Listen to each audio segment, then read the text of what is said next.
Vi får sådan nogle prøvebæger her, som vi kan putte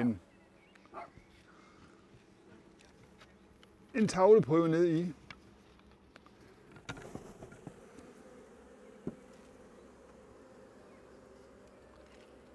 Vi skærer et lille stykke ud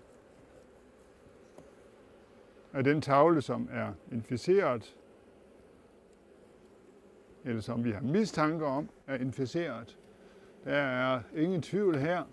Alle symptomerne, de er der. Og så kan vi se, nu kan vi se igen, at vi har de der i 2 bitte cellelåg, og der har vi den brune slimede masse, som vi kan trække en lang snor ud.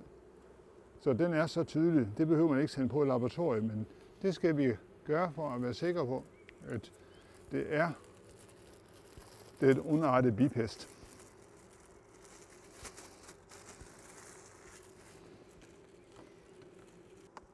Og her noterer vi så stadig nummer. Vi udfylder en blanket, som er også sendt med.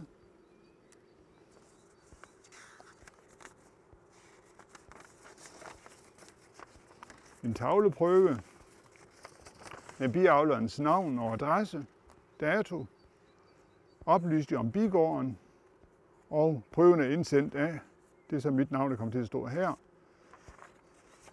Og her bliver der så en blanket udfyldt til biavleren, at der er mistanke om skadegører her, og biavlerens navn her, og min underskrift på den, og den får biavleren med angivelse af dato og det hele, at nu er jeg kan ikke udstede sundhedstest for bierne, for før prøven er blevet undersøgt. Det er derfor forbudt at flytte bimateriel, bifamilie med videre fra bigården. Så der er en karantæne nu, indtil man får besked på, at den skal destrueres. Hvis man selv har mistanke om, som biavler, at der er bipest eller noget galt i det hele taget, der er noget mistænkeligt, så sender man bud efter den kyndige biavler for at få undersøgt, hvad det her er for noget. Og så kan jeg lave akkurat det samme i forbindelse med en mistanke.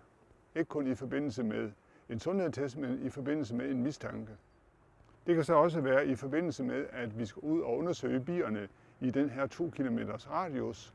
Der skal vi også kigge alle de bier igennem, og det er i og for sig samme procedure. Det er bare en anden anledning.